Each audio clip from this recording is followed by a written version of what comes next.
لله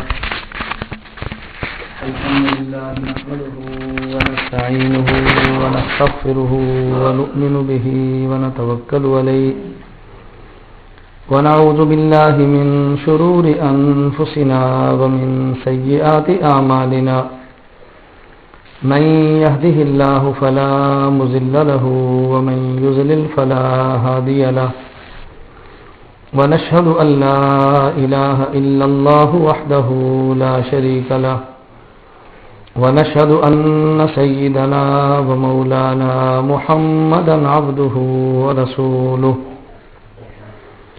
أما بعد فأعوذ بالله من الشيطان الرجيم بسم الله الرحمن الرحيم قل إن كنتم تحبون الله فاتبعوني يحببكم الله ويغفر لكم ذنوبكم والله غفور رحيم وقال النبي صلى الله عليه وسلم حبب إلي من دنياكم ثلاث الطيب والنساء وجعلت قرة عيني في الصلاة اللهم صل على محمد وعلى آل محمد كما صليت على إبراهيم وعلى آل إبراهيم إنك حميد مجيد اللهم بارك على محمد وعلى آل محمد كما باركت على إبراهيم وعلى آل إبراهيم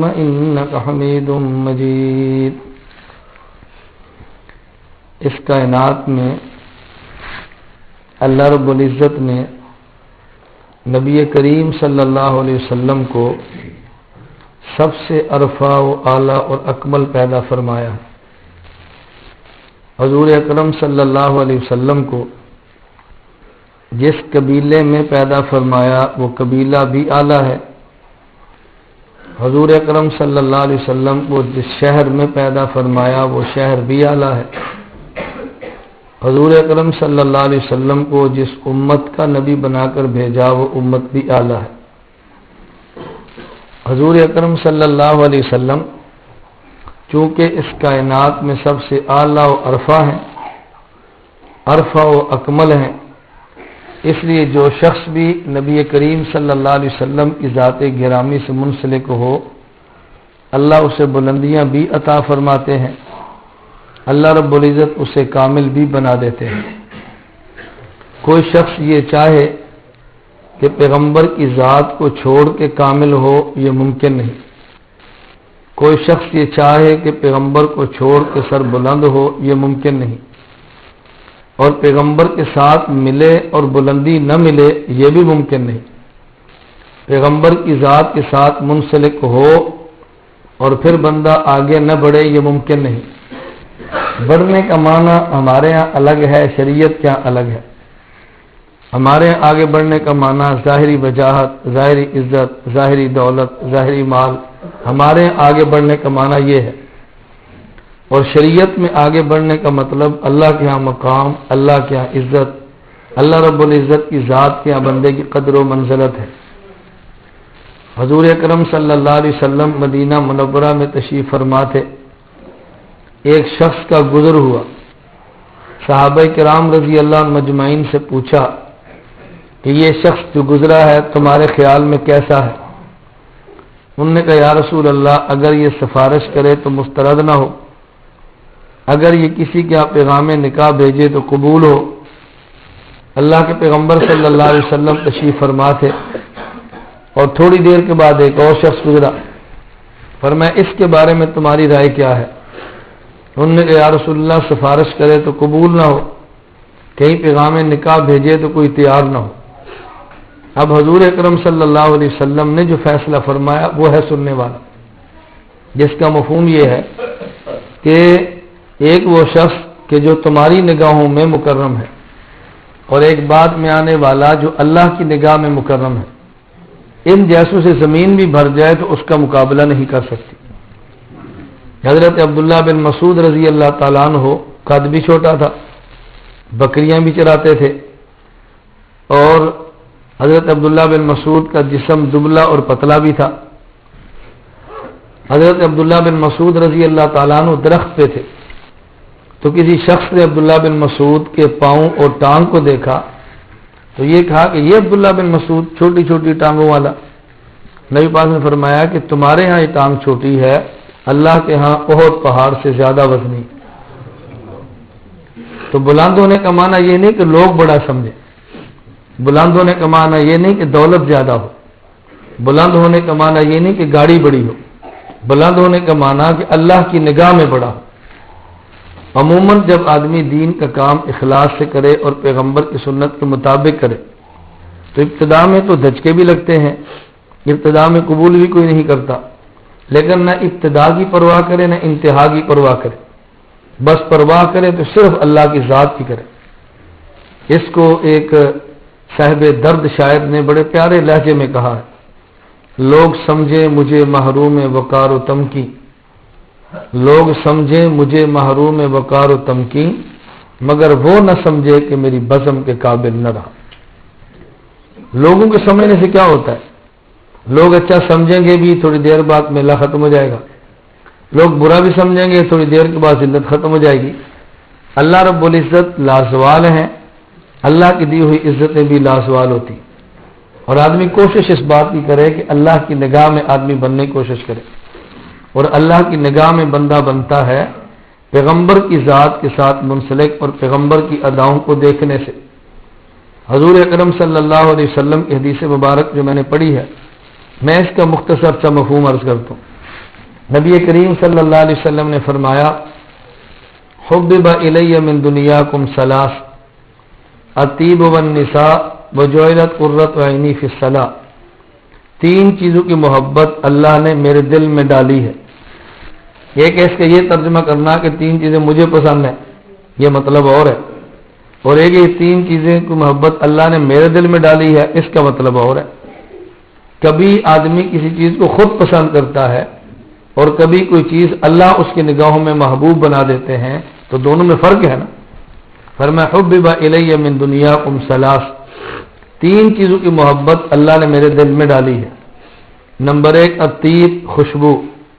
خوشبو نبی پاک صلی اللہ علیہ وسلم کو بہت محبوب تھی۔ اب دیکھیں باوجود اس کے کہ حضور اکرم صلی اللہ علیہ وسلم کی ذات گرامی کا معاملہ یہاں تک ہے، حضرت انس بن مالک رضی اللہ تعالیٰ عنہ جو 10 سال تک حضور کے خادم رہے ہیں، کہتے ہیں خدم تو رسول اللہ صلی اللہ علیہ وسلم 10 سنین، میں نے 10 سال تک حضور کی خدمت کی ہے۔ معمولی وقت عرصہ نہیں ہے، 10 سال تک نبی پاک نے خدمت کی ہے۔ ہمارے ہاں تو 1-2 دن کی خدمت سے لوگ تنگ آ جاتے ہیں، اور وہ خدمت بلا معاوضہ، بلا صلہ، بغیر کسی مطالبے کے، اور دن رات کا خادم انس بن مالک رضی اللہ تعالیٰ عنہ کا میں نے حضور کی 10 سال تک خدمت کی ہے۔ اور 10 سالہ خدمت میں انس بن مالک فرماتے ہیں کہ ما شممت اطیب من عرق رسول اللہ صلی اللہ علیہ وسلم، میں نے جو خوشبو حضور کے پسینے میں دیکھی ہے، اس سے بڑھ کر میں نے قرۂ عرض پہ کوئی خوشبو نہیں دیکھی۔ نبی کریم صلی اللہ علیہ وسلم کا خوشبو پسینہ خوشبودار تھا۔ ام سلیم رضی اللہ تعالیٰ عنہ فرماتی ہیں کہ نبی پاک صلی اللہ علیہ وسلم آرام فرما رہے تھے، دوپہر کو مدینہ میں گرمی تھی۔ اب ظاہر ہے مدینہ منورہ کی گرمی، سورج کی تپش کی وجہ سے حضور کے مبارک جسم سے پسینہ نکل رہا تھا، تو کہتے میں نے تھوڑا سا پسینہ حضور کا لے لیا۔ ام سلیم انس بن مالک کی والدہ ہے، میں نے پسینہ لیا اور ایک بوتل میں اس کو ڈال دیا۔ جب بھی کسی عورتوں کی تقریب میں جاتی تو خوشبو میں حضور کا پسینہ شامل کرتی تو میری خوشبو عورتوں کی تمام خوشبوات سے بڑھ جاتی۔ یہ رسول اکرم صلی اللہ علیہ وسلم کے پسینے کا عمل ہے۔ حضرت لیلہ رضی اللہ تعالیٰ عنہ جو باندھی حضرت ام المومن امی عائشہ کی ہے رضی اللہ عنہ، وہ کہتے یا رسول اللہ اذا خرجت الخلاء دخلت علی اثرک، حضور آپ بیت الخلاء میں تشریف لے گئے اور پھر آپ باہر نکلے تو بیت الخلاء میں گئی، نبی پاک صلی اللہ علیہ وسلم کے مبارک فضلہ کو دیکھنے کے لیے میں گئی بیت الخلاء میں، لیکن عجیب معاملہ یہ تھا کہ انی لا ارى شیئا الا انی اجد رائحۃ المسک، حضور میں جب بیت الخلاء میں گئی تو آپ کا مبارک فضلہ تو نہیں تھا، وہاں مشک کی خوشبو آ رہی تھی۔ اب بتاؤ جس پیغمبر کے پسینے سے خوشبو آتی ہو، جس پیغمبر کے بول و برا سے خوشبو آتی ہو، اس پیغمبر کو خوشبو مزید پسند ہو تو پھر انتہا ہے نا پسند ہونے کی۔ اس کے باوجود بھی نبی پاک صلی اللہ علیہ وسلم خوشبو لگاتے۔ بعض صحابہ رضی اللہ عنہ مجمعین کہتے ہیں کہ ہمیں یہ پتہ نہیں چلتا رہا حضور کدھر ہے، ہم مکہ یا مدینہ منورہ کی گلیوں سے گزرتے، ان گلیوں سے اٹھنے والی خوشبو سے پتہ چلتا کہ حضور یہاں سے گزر کر گئے۔ لیکن اس کے باوجود کیا فرمایا؟ حبب الی من دنیاکم ثلاث اطیب، مجھے خوشبو بڑی پسند ہے۔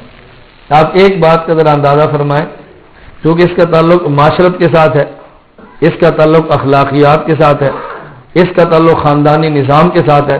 میں اس لیے بات کہتا ہوں، ایک آدمی گھر میں بیوی کے پاس ہو رات کو، پھر سگریٹ سوئے، گھر والوں کے پاس اور سگریٹ پیے، گھر والوں کے پاس اور حقہ پیے، ذرا وہ حدیث سمجھے۔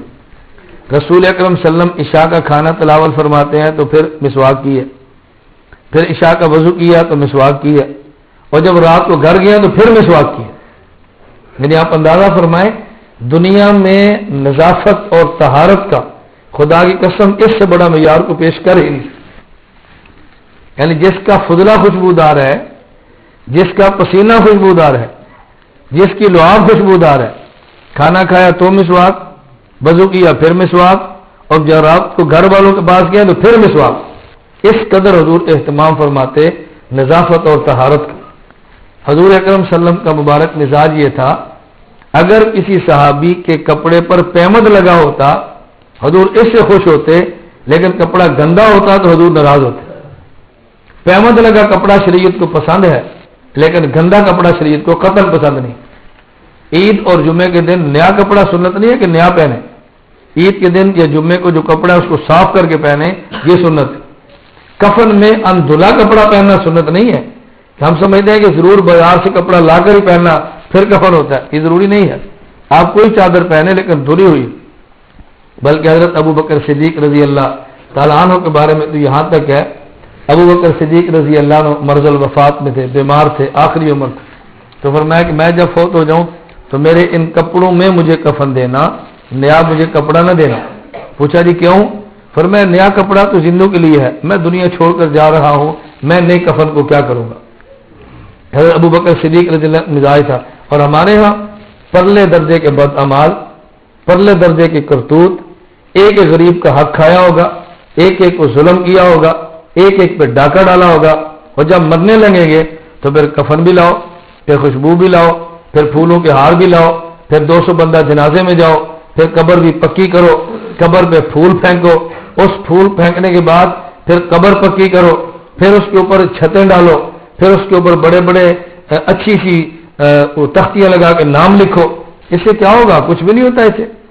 اصل تو اس میت کے اعمال ہیں جو لے کر قبر میں گئی ہے، اس کے اعمال ٹھیک نہیں ہے، کچھ بھی نہیں ہوتا۔ بعض باتیں نا بندے کو بڑی عجیب، بڑی یعنی تعجب خیز محسوس ہوتی۔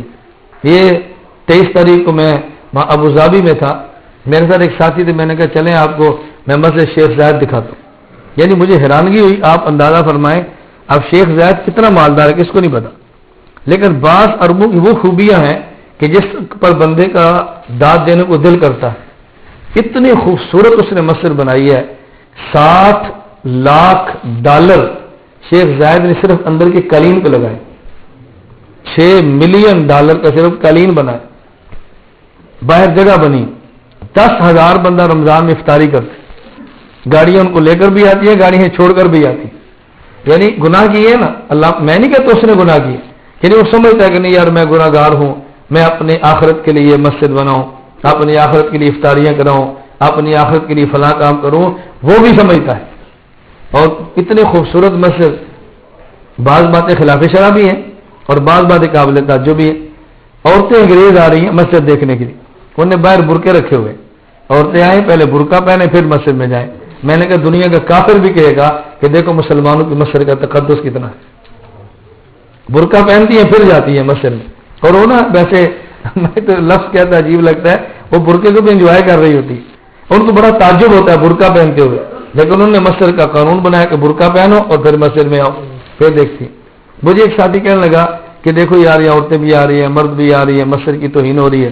میں نے کہا یہ چاہتا شراب خانہ بنا دیتا، یہ چاہتا سینما بنا دیتا، یہ چاہتا شیخ زاید کے نام پہ پارک بنا دیتا، ظالموں نے شیخ زید کے نام پہ مسجد بنائی ہے. مسجد کو دیکھنے سے معلوم ہوتا ہے اللہ کا گھر کتنا خوبصورت ہے, اور کافر اس سے متاثر ہو کر جاتے ہیں. کافر, میں خیر مسجد میں گیا, 2 رکعت نفل پڑھی اور اس کے لیے دعا مانگی, اللہ اس 2 رکعت کا ثواب بھی اس کو دے, اللہ اس کی نیکیاں قبول فرمائے, اس کو بخش دے. ہم نے اس سے لینا بھی کچھ نہیں, لیکن نیک امال کر کے ان بادشاہوں کو دے تو سکتے ہیں نا. اور میں علماء طلباء سے اکثر کہتا ہوں, خدا کی قسم جو خدا نے آپ کو اللہ نے علم کا عطا فرمایا ہے, دنیا کے بادشاہوں کو 7 اقلیم کی بادشاہت بھی مل جائے, وہ نعمت ان کو نہیں ملتی جو خدا نے آپ کو عطا فرمائی. اتنی بڑی نعمت, اتنی بڑی نعمت. حضرت علی المرتضیٰ فرماتے ہیں نا, رضینا قسمت الجبار فینا لنا علم وللجہال مال فإن المال یفنی عن قریب والعلم باقی لا یزال.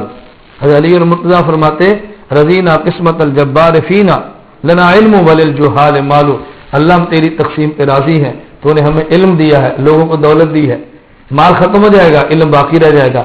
جس کو خدا علم عطا فرما دے اور وہ اس طرح میرے پاس دنیا نہیں ہے, میں کہتا ہوں اس سے بڑا دنیا میں گندا انسان کوئی نہیں ہو سکتا. خدا حضور کا علم دے اور پھر اس کی حسرت ہو کہ میرے پاس دنیا نہیں ہے, کیا فائدہ ہے اس کے علم کا. خیر, میں جو بات سنانے لگا تھا کہ مسجد بڑی خوبصورت بنائی ہے, لوگ مسجد میں تصویریں بھی بناتے ہیں, وہاں پہ غلط کرتے ہیں, بنا رہے ہیں. لیکن جو شیخ زید کی مسجد اپنی قبر ہے وہ وصیت کر کے گیا ہے, قبر بالکل کچی ہے, قبر بالکل کچی ہے. کوئی تصویر کھینچنے کے لیے جائے نا, فوراً پولیس والے کہتے ہیں مسجد میں جہاں چاہیں تصویر بنائیں, شیخ زید کی بابا جی کی قبر پر تصویر نہیں کھلا سکتے, بابا جی منع کر کے گئے. یعنی وہ بھی یہ سمجھتا ہے کہ مجھے قبر پر یہ گناہ نہیں کرنا چاہیے, میری قبر تو صاف رہ جائے نا. ہم دفن کرتے ہیں پھر تصویر بن رہی ہے, جا رہے پھر تصویر بن رہی ہے, منہ کی زیارت ہو رہی ہے پھر تصویر بن رہی ہے. اور نبی پاک صلی اللہ علیہ وسلم کیا فرماتے ہیں, لا تدخل الملائکۃ بیتا فیہ کلب ولا تصاویر, جس گھر میں شوقیہ کتا ہو یا جس گھر میں تصویر ہو اس گھر میں رحمت کے فرشتے نہیں آتے. ظالم کچھ حیا کر لیتے, ابو دنیا سے جا رہا ہے, ہم اس کی تصویریں بنا رہے ہیں, وہ قبر میں جا رہا ہے, ہم اس کی فوٹویں کھینچ رہے ہیں. کم از کم کچھ جاتی تھا وہ تو اپنے باپ سے پیار ہونا چاہیے. اور ایک ہم نے وہاں جا کر دیکھا, ہمارے ہاں تو یہ چیزیں جائز نہیں ہیں, نہیں کرنا چاہیے, لیکن پھر بھی ایک آدمی کا شوق ہے, ایک قاری صاحب بیٹھے ہیں 3 گھنٹے قرآن پڑھتے ہیں, 3 گھنٹے بعد دوسرا قاری, پھر 24 گھنٹے شیخ زید کی قبر پہ قرآن کریم کی تلاوت ہو رہی. میں جو بات کہتا ہوں, دیکھو جیسا بھی آدمی ہو لیکن اس کی حسرت ہے کہ نہیں یار میری موت تو ٹھیک ہو, میری قبر تو ٹھیک ہو, میرا اگلا جان تو ٹھیک ہو. اللہ میں بات سمجھنے کی توفیق عطا فرمائے. تو نبی کریم صلی اللہ علیہ وسلم فرمایا, حبب الی من دنیاکم ثلاث الطیب, مجھے خوشبو بڑی پسند ہے. میں اس میں عرض کر رہا تھا کہ فضلہ دیکھو تو خوشبودار, پسینہ دیکھو تو خوشبودار, مبارک جسم دیکھو تو خوشبودار, اور اس کے باوجود پیغمبر کس قدر اہتمام فرما رہے ہیں کہ کھانا کھایا پھر مسواک, عشاء کا وضو کیا پھر مسواک, رات گھروں گئے پھر مسواک.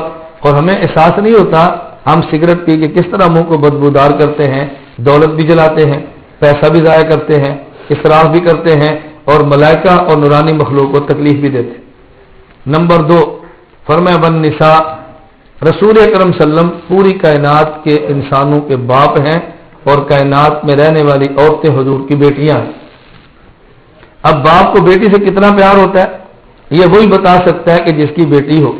جس کی بیٹی نہیں, وہ نہیں اندازہ کر سکتا کہ باپ کو اولاد سے پیار کیا ہوتا ہے. نبی کریم صلی اللہ علیہ وسلم فرمایا, اللہ نے اس کائنات میں جو عورتیں ہیں, مظلوم ہیں, مسکین ہیں, ان پہ ظلم ہوتا ہے, خدا نے ان کی محبت میرے دل میں ڈالی ہے. اللہ کے پیغمبر کے دل میں محبت نہ ڈالی جاتی تو حضور یہ اعلان کیوں فرماتے, اگر کسی کی بیٹی ہو اس کی تربیت کرے, اس کو جوان کرے, پھر اس کا نکاح کرے, تو فرمایا جنت میں ایسے ہوگا میرے ساتھ جیسے 2 انگلیاں آپس میں ملی ہوئی ہے. یہ میرے ساتھ ہو. ماں کافرہ ہو, ماں بے نماز ہو, ماں بد کردار ہو, ماں جیسی بھی ہو, اللہ کے پیغمبر نے فرمایا اس ماں کے قدموں میں تمہاری جنت ہے. یہ بات ذہن نشین فرما لیں. باپ نمازی ہو تب بھی والد کی قدموں میں جنت ہے, والد برا ہو تب بھی اس کے قدموں میں جنت ہے. ہمارے یہاں عجیب المیہ ہے, اگر کسی کو سمجھاؤ اپنے والد کی خدمت, ہو جی ابا جی جدوں میں کوئی چڑک دینے, جدوں میں کوئی گل کر دینے, ساڑی عزت کا خیال ہی نہیں کرتے, 10 بنے بہ کے ساڑی لا کے ہاتھ نہ پا دیں, اے پیو. میں نے کہا نا, یہ پھر بھی والد, یہ یاد رکھیے پھر بھی والد. یہ بےزتی کرے تب بھی باپ ہے, تمہاری بے احترامی کرے تب بھی باپ ہے, بلا وجہ ڈانٹے تب بھی باپ ہے، بغیر کسی جرم کے تمہیں گالیاں دے تب بھی باپ ہے. باپ تو باپ ہوتا ہے. اگر یہ بہت اچھا ہو پھر خدمت کریں. آپ نے باپ کی خدمت نہیں کی، اچھے کی خدمت کی ہے. کوئی آدمی آپ سے کہ جی آپ یہ بوتل پیئیں، آپ بھی اسے پیشکش کریں گے. کوئی بندہ آپ کو روٹی کھلائے، اسے آپ بھی کھلائیں گے. کوئی بندہ کہ جی السلام علیکم، آپ بھی وعلیکم السلام کہیں گے. تو احسان کے بدلے میں احسان یہ خدمت نہیں ہے. باپ تمہارا مخالف ہو تب بھی خدمت کرو، اسے کہتے ہیں والد کی اطاعت اور والد کی فرما برداری. تو نبی کریم صلی اللہ علیہ وسلم فرمایا کہ والنساء، اس کائنات کی جو عورتیں ہیں بیٹیاں بنا کے خدا نے میرے دل میں ان کی محبت پیدا فرما دی. اس لیے پھر حضور نے تربیت کی ہے، تربیت کا حق ادا کیا. کہیں بیٹی ہے، کہیں پیغمبر کی والدہ ہے، کہیں پیغمبر کی بہن ہے. حضور نے ایسے اکرام فرمائے، ایسے اکرام فرمائے. کہاں دیکھو فاطمہ الزہرا رضی اللہ عنہ تشریف لائی ہیں، حضور کی بیٹی ہیں. حضور کھڑے ہو گئے، بیٹی کے آنے پہ باپ کھڑا ہو رہا ہے، اپنی چادر اتاری، بیٹی یہاں بیٹھو. حضرت فاطمہ الزہرا کی پیشانی کا بوسہ لیا امت کو بتانے کے لیے کہ باپ کا بیٹی کے ساتھ معاملہ کیسے ہونا چاہیے. حضرت اماں حلیمہ سعدیہ رضی اللہ تعالیٰ عنہ، حنین کی جنگ ہوئی، قبیلے کے لوگ گرفتار ہو گئے. تو حضور نے فرمایا کہ یہ حلیمہ سعدیہ وہ ہے کہ جس نے بچپن میں مجھے دودھ پلایا تھا. تو بتاؤ اس کے قبیلے کے لوگ ہم کیسے غلام رکھ سکتے ہیں؟ جتنے غلام تھے سارے آزاد کر دیے. کیوں؟ جس نے دودھ پلایا میری ماں ہے، یہ اس کے قبیلے کے لوگ ہیں. نبی پاک صلی اللہ علیہ وسلم غزوہ بنو مستلق میں گئے، عورتیں گرفتار ہوئی. ان میں ایک عورت گرفتار ہوئی ہے اور خاندان کے وہ جو ان کا بادشاہ تھا سردار اس کی بیٹی ہے، حضرت حارث کی بیٹی ہے، سردار ہے. تو صحابہ نے کہا یا رسول اللہ سردار کی بیٹی بھی آئی ہے. نبی پاک صلی اللہ علیہ وسلم نے آزاد کیا اور آزاد کروا کے ان سے نکاح کیا. کیوں ہی نکاح کرنا تھا؟ تو حضور نے فرمایا کہ دیکھو میرا سسرال ہے. یہ بات کہنے کی دیر تھی، جتنے غلام موجود تھے صحابہ نے سب آزاد کر دیے کہ حضور کے گھر والوں کا رشتہ داری ہے. کوئی رشتہ نبی پاک صلی اللہ علیہ وسلم کیسے نبھایا؟ عدی حاتم طائی کتنا بڑا آدمی تھا جس کی سخاوت بڑی مشہور ہے. حاتم طائی کی بیٹی حضور کے دربار میں، اللہ کے نبی نے اس کے سر پہ چادر ڈال دی. تو صحابہ نے پوچھا حضور یہ تو کافر کی بیٹی ہے. فرمایا بیٹی تو بیٹی ہوتی ہے، کافر کی جو مسلمان کی ہو. حبب الی من دنیاکم ثلاث الطیب والنساء، فرمایا مجھے خوشبو بڑی پسند ہے، والنساء، اور میرے دل میں ان عورتوں کی خدا نے محبت ڈالی ہے. اس محبت کا نتیجہ تھا کہ جس عورت کو زندہ درگور کر دیا جاتا اسی کے قدموں میں پیغمبر نے جنت کی بشارتیں دی. وجعلت قرۃ عینی فی الصلاۃ، فرمایا نماز کی محبت اللہ نے میرے دل میں ڈالی ہے. لیکن نماز کے لیے اللہ کے نبی نے جملہ الگ فرمایا.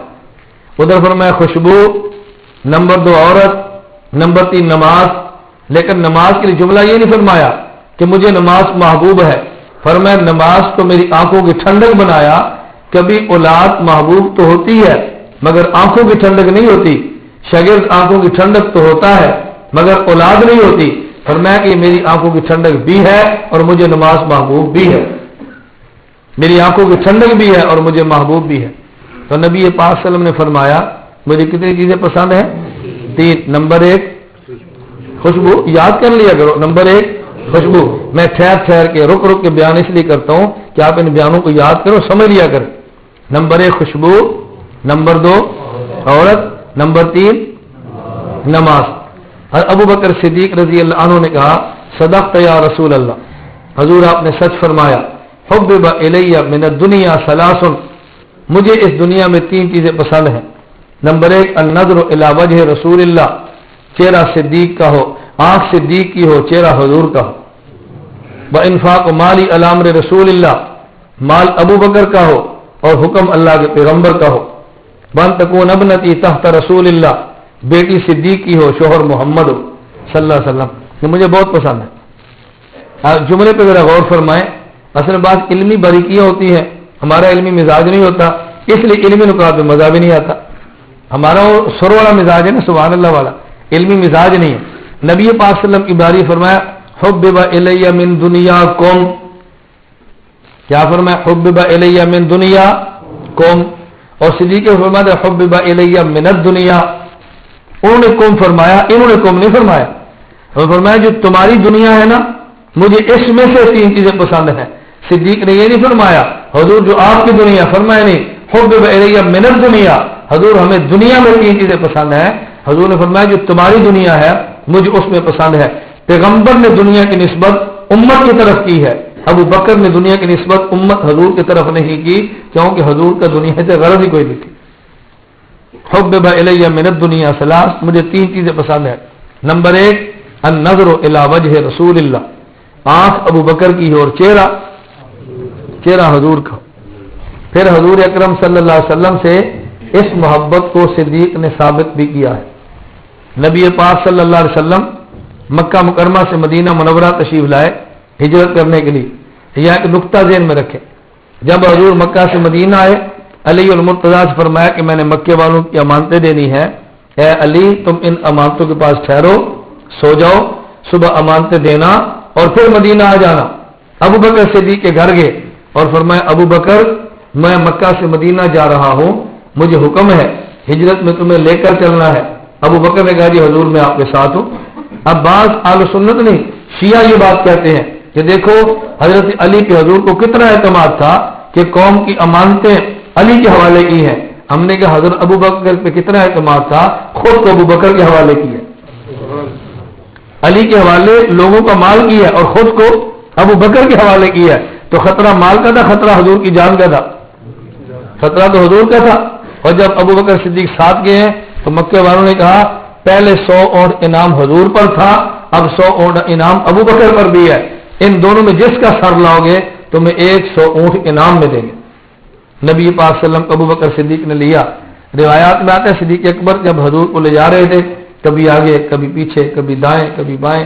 حضور نے پوچھا ابو بکر کیا ہوا، سیدھا کیوں نہیں چلتا؟ انہوں نے کہا حضور میرے دل میں خیال آتا ہے کہ دشمن پیچھے نہ آئے، میں پیچھے ہوتا ہوں. پھر خیال آتا ہے کہ چھپ کر نہ بیٹھا ہو، میں آگے ہوتا ہوں.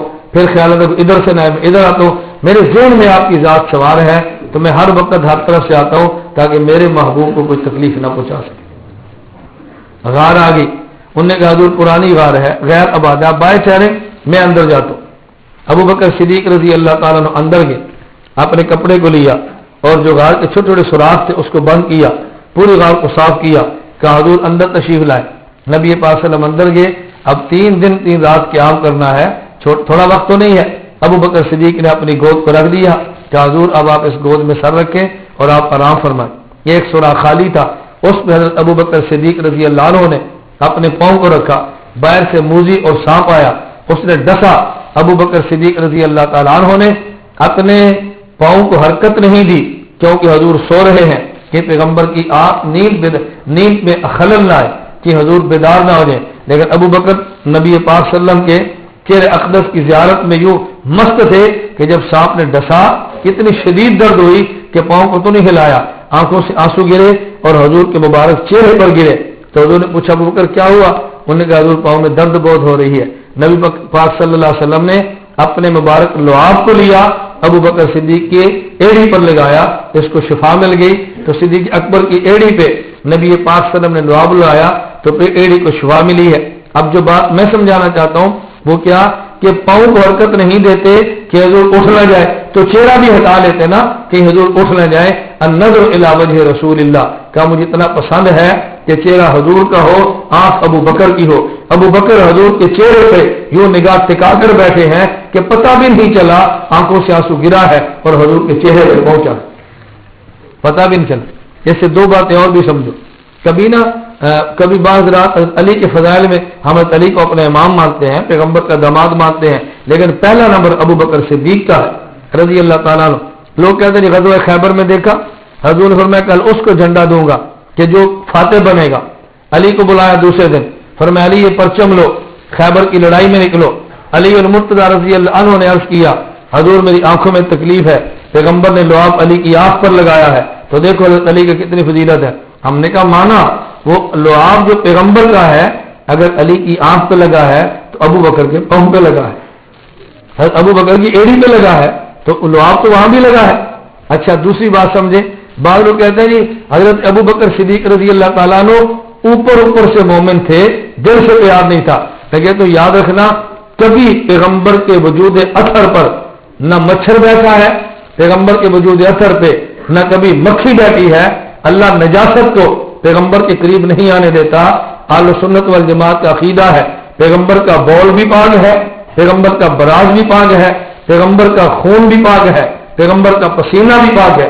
ام ایمن رضی اللہ تعالیٰ عنہ نبی پاک صلی اللہ علیہ وسلم کی باندھی ہیں، گھر میں آرام فرما رہے تھے۔ نبی پاک صلی اللہ علیہ وسلم رات کو اٹھے اور گھر میں ایک برتن رکھا ہوتا تھا، کبھی ضرورت پیش آتی حضور اس میں پیشاب فرماتے۔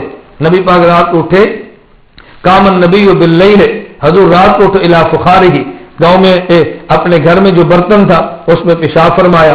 حضرت ام ایمن رضی اللہ عنہ فرماتی ہیں میں رات کو اٹھی اور مجھے پیاس بڑی لگی تھی، بنا تشانت، مجھے پیاس لگی تھی، فشربت ما فیہا، اس برتن میں جو حضور کا پیشاب تھا میں نے اس کو پی لیا۔ فلما اصبح اخبرتہ، جب صبح ہوئی تو میں نے بتایا رسول اللہ رات آپ اٹھے تھے، آپ نے ایک برتن میں پیشاب فرمایا تھا اور میں نے اس پیشاب کو پی لیا تھا۔ فضاحکا، نبی پاک صلی اللہ علیہ وسلم مسکرا پڑے اور فرمایا انک لن تشتکی بطنک بعد یومک ھذا ابدا، اے ام ایمن تو نے پیغمبر کا پیشاب پیا ہے، آئندہ تیرے پیٹ میں کبھی بیماری نہیں آ سکتی، تیرے پیٹ میں تکلیف نہیں ہو سکتی۔ پیغمبر کا تو پیشاب بھی پاک ہے، پیغمبر کا بول بھی پاک ہے، پیغمبر کا خون بھی پاک ہے۔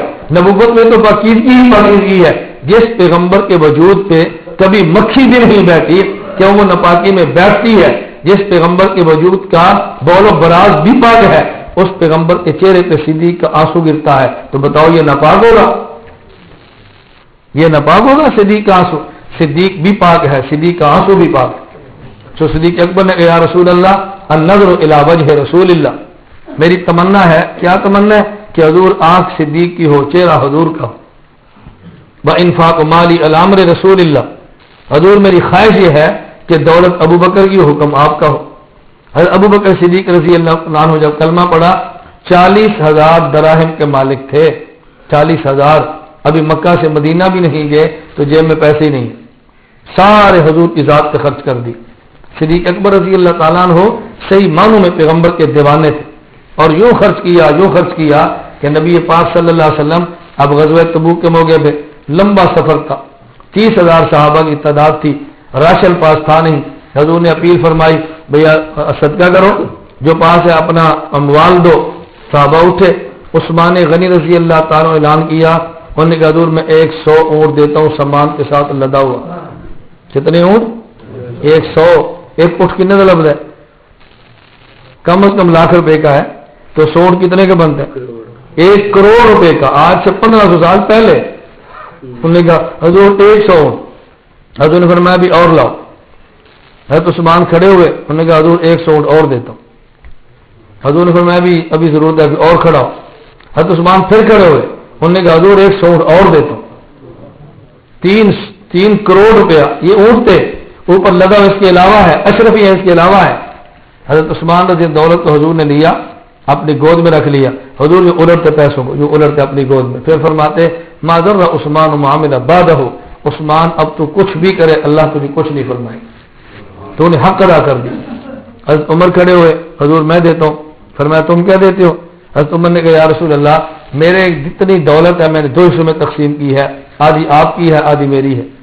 حضرت عمر کے دل میں تھا ہمیشہ ابو بکر آگے بڑھتے ہیں، آج میرا نمبر ہے، کیونکہ صدیق کے کار سے پیسے ہے کوئی نہیں، ہمارے پاس دولت ہے۔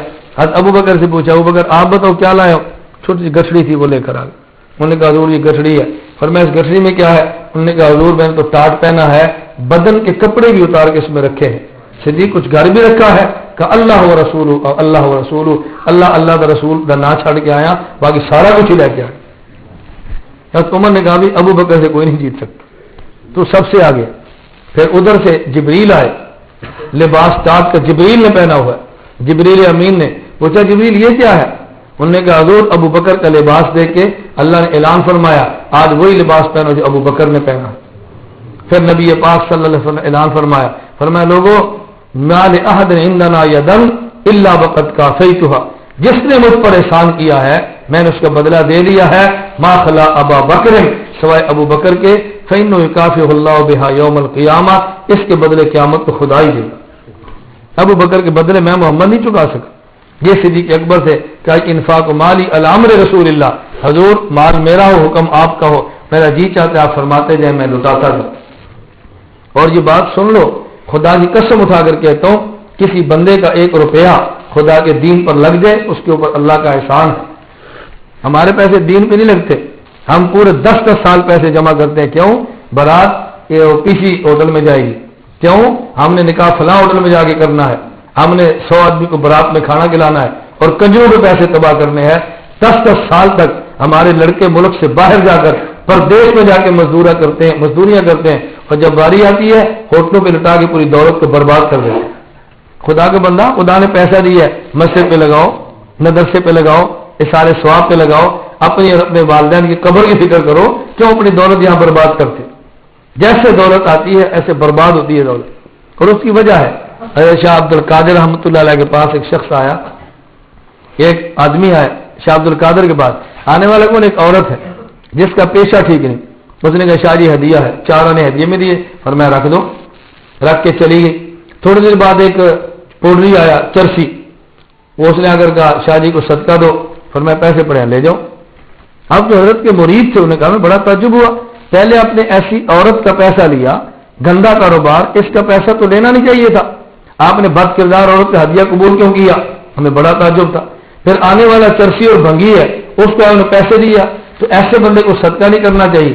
حضرت شاہ صاحب رحمۃ اللہ علیہ نے فرمایا مال حرام بود بجائے حرام رفت. نہ ہم نے لیا ہے نہ ہم نے دیا ہے، حرام کا مال آیا تھا، حرام جگہ پہ چلا گیا. خدا کے بندو، میں اللہ کی قسم بڑے درد سے بات کہتا ہوں، اپنے مال کو نکاحوں پہ برباد مت کرو، اپنے مال کو شادیوں پہ برباد مت کرو. سادے سادے نکاح کرو. اور یہ جو آئے دن جھگڑے ہوتے ہیں نا گھروں میں، اس کی وجہ نبی پاک صلی اللہ علیہ وسلم فرمایا ان اعظم النکاح ایسرہ مؤونۃ، جس نکاح پہ خرچہ کم ہے اس میں برکت زیادہ ہے. ہم کہتے ہیں برکت نہ ہو، خرچہ ہونا چاہیے. اور ایسی طویلیں کرتے ہیں، اللہ تعالیٰ معاف فرمائے. میں ایک مرتبہ ایک گھر میں گیا، ہمارے دوست تھے راولہ کوٹ آزاد کشمیر، جو وہاں ساتھی بیٹھے میں سے ان کو بتا رہا ہوں. وہاں میں گیا تو جو میرے میزبان تھے ان کی بیٹھک میں تصویر تھی.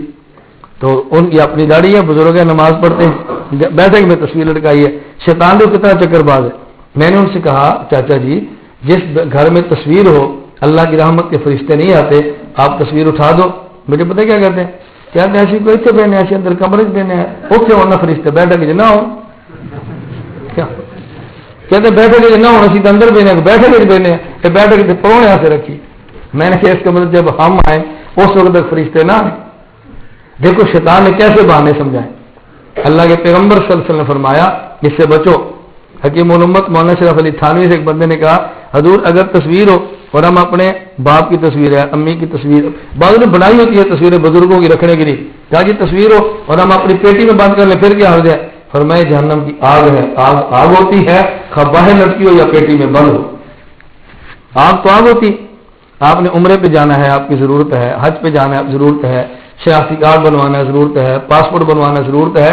ضرورت تو سمجھ آتی ہے لیکن بلاغت اس سے بچو. خیر میں عرض کر رہا تھا انفاق مالی علامت رسول اللہ، اپنے مال اچھی جگہ پہ خرچ کرو. مجھے ہمارے مدرسے کے ایک استاد ہیں مولانا رضوان صاحب، مولانا مخصوص ہمارے استاد ہیں، مجھے کہہ رہے تھے کہتے مولانا صرف 87 چک دے بندے پورا عشر مدرسے دے دینا، ہمیں باہر چندے کی ضرورت نہیں ہے. میں کہنا دینا مجھے نہیں، پورا عشر دے دیں تو ضرورت نہیں ہے، لیکن ہم تو عشر نہیں نکالتے.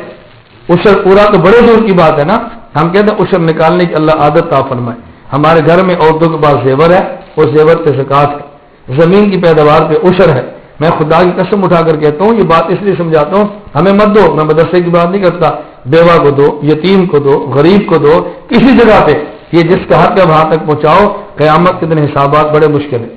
نمبر 3 حضرت ابو بکر صدیق رضی اللہ عنہ کی تیسری بات سنو. انہوں نے کہا وَأَن تَكُونَ ابْنَتِي تَحْتَ رسول اللہ، میری تیسری خواہش یہ ہے کہ بیٹی صدیق کی ہو، شوہر اللہ کا پیغمبر ہو. اور کیسے دی ہے؟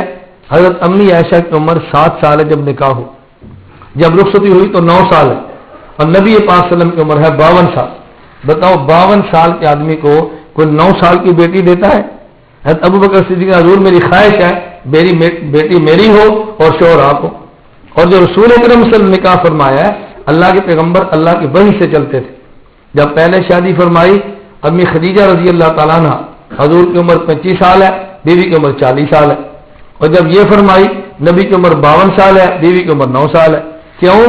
مکہ مکرمہ میں حضور نے جب نکاح فرمایا ضرورت تھی ایسی عورت جس کے پاس دولت بھی ہو، خاندانی بھی ہو، سنجیدہ بھی ہو، پیغمبر کے دکھ درد کو سمجھے، اس کے لیے اللہ نے انتخاب حضرت خدیجہ کا فرمایا ہے۔ اور جب حضور مدینہ منورہ میں آئے، اب ضرورت کیا تھی کہ بچی ہو مجھ سے علم کو سیکھے اور باہر امت کو علم پہنچائے۔ امی عائشہ نے پھر حضور سے علم یوں سیکھا ہے۔ میں سمجھانے کے لیے ایک مثال دیتا ہوں، اپنی بچیاں ہم سکول یا مدرسے بھیجے تو 20 سال کی کوئی نہیں بھیجتا، 6-7 سال کی بھیجتے۔ امی عائشہ نے جب داخلہ لیا عمر 7 سال ہے، اور جب ریگولر تعلیم شروع ہوئی ہے عمر 9 سال ہے۔ جب 18 سال کی ہوئی حضور چلے گئے، امی عائشہ مدرسے سے فارغ ہو گئی، وہی ختم ہوگی نا، تب عالمہ فاضلہ بن گئی۔ اب جو امی عائشہ نے کام کیا ہے، ابو موسیٰ اشعری رضی اللہ تعالیٰ فرماتے، صحابی ہیں، کہتے ہیں جب بھی ہمیں کوئی مسئلہ پیش آتا اب امی عائشہ کے دروازے پہ دستک دیتے، ہر مسئلے کا حل صحابہ کو امی عائشہ دے دیتی، ہر مسئلے کا حل امی عائشہ دیتی۔ حضرت عبداللہ بن زبیر رضی اللہ تعالیٰ عنہ امی عائشہ رضی اللہ تعالیٰ عنہ کے بھتیجے تھے، تو ایک دن وہ کہنے لگے پھوپھی گل تے دسو۔ امی عائشہ نے فرمایا پوچھ پتر۔ اس نے کہا آپ کے پاس شریعت کا علم ہے، ہمیں سمجھ آتی ہے، حضور کی بیوی ہے۔ آپ کے پاس نسب کا علم ہے، ہمیں سمجھ آتی ہے، باپ دادا فلاں خاندان، آپ ابوبکر صدیق کی بیٹی ہیں۔ آپ کے پاس شعر کا علم ہے، ہمیں سمجھ آتا ہے، آپ خود عرب ہیں، عربوں کو شاعری کا مزاج تھا، لیکن یہ حکمت آپ نے کہاں سے سیکھی ہے ہمیں نہیں سمجھ، آپ تو نسخے ہی بتاتی ہے۔ امی عائشہ نے فرمایا کہ شریعت کا علم سیکھا ہے، میرا شوہر جو نبی تھا، میں نے نسب کا علم سیکھا ہے، میرا باپ جو ابوبکر علم انصاف کا ماہر تھا، اشعار مجھے آتے ہیں کہ میں نسل عرب جو ہوں، اور تیرہ میں نے یہاں سے سیکھی ہے۔ آخری عمر میں حضور بیمار تھے، بڑے بڑے طبیب آتے نبی پاک کے علاج معالجے کے لیے، میں پردے میں بیٹھی ہوتی، وہ نسخے بتاتے، میں لکھ لیتی، میں نے وہاں سے حکمت بھی سیکھ لی۔ امی عائشہ رضی اللہ تعالیٰ عنہ کس قدر خاتون تھی، اللہ ہمیں یہ بات سمجھنے کی توفیق عطا فرمائے۔ آج بھی آپ عمرے پر جائیں نا، اللہ آپ کو بار بار لے جائے، اللہ بار بار لے جائے، اللہ بار بار لے جائے۔ آپ عمرے پہ جائیں اور وہاں جا کے دیکھیں، ایک عمرہ کر لیا اس کے بعد بار بار عمرہ افضل نہیں ہے، سب سے افضل یہ ہے کہ عمرے زیادہ نہ کریں، وہاں بیت اللہ کے طواف زیادہ کریں، سب سے زیادہ افضل بیت اللہ کا طواف ہے۔ لوگ طواف کم کرتے ہیں، عمرے زیادہ کرتے ہیں، کیوں؟ ایک میں عمرہ ابا جی کا کرنا ہے، ایک میں امی جان کا کرنا ہے، ایک میں چاچا جی کا کرنا ہے، کرو، کوئی حرج نہیں ہے، جائز ہے، لیکن عمرے کا ثواب کم ہوتا ہے اور وہاں حرم میں طواف کا ثواب زیادہ ہوتا ہے۔ آج بھی اگر عمرے کا آپ دوبارہ احرام باندھ کے مکہ سے طواف کرنا چاہیں تو حرم سے لے کر مقام تنعیم پہ آئیں، وہاں مسجد بنی ہے، اس مسجد کا نام ہے مسجد عائشہ، اس مسجد کا نام کیا؟ مسجد عائشہ۔ وہ مسجد عائشہ آج بھی بتا رہی ہے اس عائشہ کی وجہ سے یہ امت کے لیے عمرے کا میقات بنا ہے، مکے میں رہنے والوں کے لیے۔ بتاؤ کس قدر ساتھ سے اللہ نے ہمیں امی عائشہ کی برکت سے عطا فرمائی رضی اللہ تعالی عنہ۔ میں خیر بات ہی کر رہا تھا، یہ دو باتیں ذہن نشین فرما لیں۔ نبی پاک نے فرمایا مجھے کتنی چیزیں پسند ہیں؟ 3۔ نمبر 1 خوشبو، نمبر 2 عورت، نمبر 3 جی نمبر 3 نماز۔ ابو بکر صدیق نے عرض کیا حضور مجھے بھی 3 چیزیں پسند ہیں، نمبر 1 آنکھ ابو بکر کی ہو، چہرہ حضور کا، نمبر 2 مال صدیق کا حکم حضور کا ہو، نمبر 3 انہوں نے کہا بیٹی میری ہو اور شوہر اللہ کے پیغمبر ہوں۔ اللہ ہمیں بھی نبی کریم صلی اللہ علیہ وسلم کی اداؤں سے محبت کرنے کی توفیق عطا فرمائے۔ وآخر دعوانا ان الحمد للہ رب العالمین۔ سنتیں پڑھ لیں۔